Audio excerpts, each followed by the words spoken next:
Umabot sa 1.8% ang inflation rate noong Marso, na ito ang pinakamababa sa loob ng halos 5 taon. Nagdulot ito ng pangamba sa mga mamimili na nag-alala sa kanilang kakayahang bumili. Samantala, inaasahan ang pagtaas ng presyo ng gasolina at diesel sa susunod na linggo, na maaring magdulot ng karagdagang pasanin sa mga motorista at mamimili. Ang pagkakaroon ng mataas na presyo ng langis ay nagiging sanhi ng pagtaas ng iba pang bilihin. Isang insidente ng kaahasan ang naganap sa Negros Oriental kung saan pinagbabaril ang lolo ng kasintahan. Ang pangyayaring ito ay nagdulot ng matinding pag-alala sa seguridad ng mga tao sa lugar.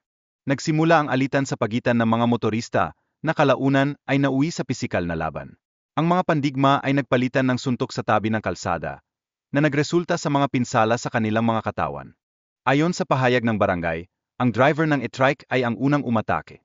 Ipinagtanggol niya ang kanyang sarili matapos masaktan ang kanyang sasakyan, na nagbigay daan sa alitang ito. Pagkatapos ng insidente, nagkaroon ng pag-uusap ang dalawang motorista sa barangay at nagkasundo silang pareho ay nagkamali. Ipinakita nila ang kanilang pagkakaayos sa pamamagitan ng pagkamay. Samantala, ang NBI ay nagsagawa ng 5 araw na surveillance upang imonitor ang mga aktibidad ng isang individual at ang kanyang mga koneksyon. Ito ay bahagi ng kanilang pagsisikap na masugpo ang mga kriminal na gawain. Dahil sa mga natanggap na ulat, mas pinili ng mga otoridad na arestuhin siya kaysa hayaan siyang makapangbihag ng mga bata. Ang seguridad ng mga bata ang pangunahing dahilan ng kanilang desisyon. Kasabay ng investigasyon, mayroon ng misyon ang EBI para sa kanyang deportasyon habang patuloy ang kanilang pagtukoy sa mga kasabwat niya sa bansa. Pinipilit nilang masigurong hindi na siya makakabalik. Ang field hospital ay nagbibigay ng iba't ibang outpatient services, kabilang ang minor surgeries at libreng gamot para sa mga biktima. Mahalaga ito sa pagbibigay ng agarang tulong sa mga nangangailangan. Napakahalaga ng pakikipagtulungan sa lokal na mga operasyon sa paghahanap at pagsagi. Tinutulungan ng Embahada ng Pilipinas sa Myanmar ang koordinasyon para sa mas epektibong pagsagi.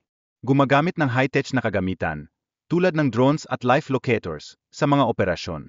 Ang mga ganitong kagamitan ay nagpapabilis sa proseso ng paghahanap sa mga nawawala. Ang mahalaga rin na tandaan na ang mga saksi ay maaring maging biktima o hindi. Ang mga eksperto at insiders ay maaring ituring na mga saksi sa mga kaso. Isa sa mga naghahanda na makilahok sa kaso ay si Mira, na ang dalawa niyang kapatid ay napatay sa maling akusasyon ng pagkakasangkot sa droga noong 2017. Ang kanyang karanasan ay nagbibigay diin sa kahalagahan ng hustisya. Tiniyak ng International Criminal Court na mananatiling kumpidensyal ang pagkakakilanlan ng mga biktima at saksi. Ito ay upang mapanatili ang kanilang kaligtasan sa pagdinig sa mga kasong kanilang kinakaharap. Ang pangunahing dahilan ng pagbaba ng inflation rate ay ang mabagal na pagtaas ng presyo ng pagkain at mga inuming di nakalalasing. Kabilang dito ang bigas na nagpakita ng mabilis na pagbaba ng presyo.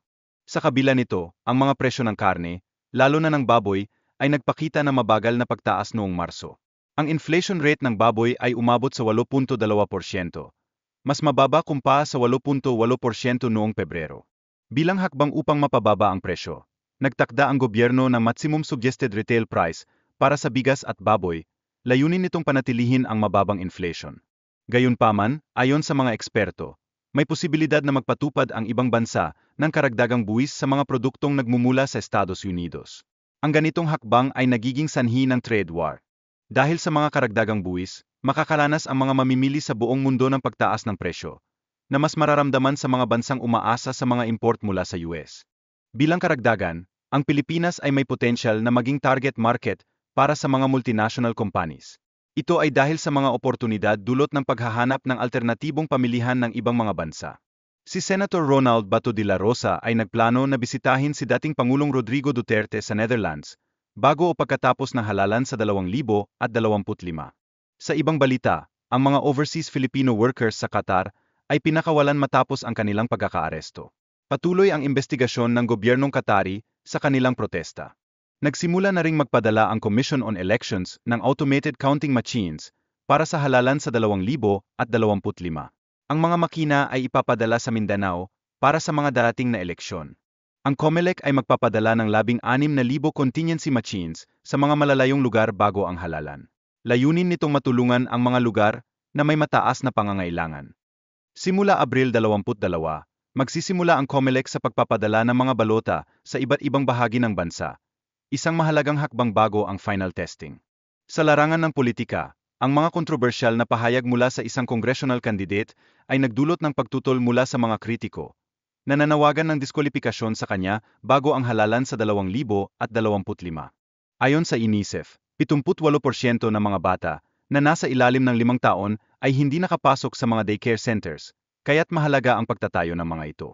Ang mga sentro ng pag-unlad para sa mga bata ay magiging lugar kung saan silang lahat ay maaring maglaro, mag-aral, at makakuha ng mga materyales para sa angkop na pagkatuto. Inaasahan ng administrasyon ang suporta mula sa mga lokal na pamahalaan upang matiyak ang tagumpay ng proyektong ito para sa edukasyon ng mga bata. Kasama ng mga pagbabagong ito, ang bagong pulisya ng PhilHealth ay nag-alis ng limitasyon sa mga araw ng benepisyo, na dati ay 45 araw lamang. Nagbigay ito ng mas malaking seguridad sa mga pasyente na nangangailangan ng tulong medikal. Ang bagong pulisya ay nakabatay sa Universal Healthcare Act na naglalayong palawakin ang saklaw ng mga serbisyong medikal para sa lahat ng Pilipino, isang hakbang patungo sa mas inklusibong sistema ng kalusugan. Kasabay nito, ang PhilHealth ay magpapatupad ng mas mahigpit na monitoring sa mga health facilities upang masiguro ang pagsunod sa bagong pulisya. Ang mga hindi sumusunod ay papatawan ng nararapat na parusa. Ang Department of Migrant Workers ay nagbigay babala laban sa mga peking Facebook page na nag-alok ng trabaho sa ibang bansa. Kaya't mahalaga ang pagiging mapanyuri ng publiko sa mga impormasyon sa social media. Isang babae ang inaresto ng NBI dahil sa umano'y pagkakasangkot sa human trafficking. Siya ay nagpretend bilang isang missionary volunteer upang makuha ang tiwala ng mga biktima. Maraming mga overseas Filipino workers ang nagiging biktima ng illegal na trabaho sa ibang bansa. Kadalasan, sila ay pinipilit na gumawa ng mga illegal na aktibidad sa kabila ng kanilang mga sitwasyon. Upang mapanatili ang mataas na seguridad sa bansa, nagtatag ang INI ng alert status hanggang Mayo 31, 2025, kahit walang naitalang banta sa tag-init. Noong nakaraang taon, nagkaroon ng 125 na nalunod sa tag-init, kaya mas maraming pulis ang i-deploy sa mga beach resorts upang mabawasan ang panganib ng pagkalunod. Ang mga bagong patakaran at koordinasyon sa mga lokal na pamahalaan ay ipinatutupad upang mas mapabuti ang seguridad sa mga nasasakupan. Tutukan din ng mga ahensya ang mga ganitong insidente. Sa mga nakaraang hakbang, ang pagsasama ng mga puwersa ng seguridad, tulad ng Philippine National Police at Armed Forces, ay naglalayong tiyakin ang kaayusan hanggang sa araw ng halalan. Kasama sa mga hakbang ng mga lokal na pamahalaan, ang pagdaragdag ng police visibility sa mga kritikal na lugar upang mapigilan ang anumang insidente ng karahasan. Sa sektor ng agrikultura, ang mga mangangalakal ng baboy sa Bulacan ay nahihirapang makahanap ng mga baboy dahil sa takot sa African swine fever na nagiging sanhi ng pagtaas ng presyo.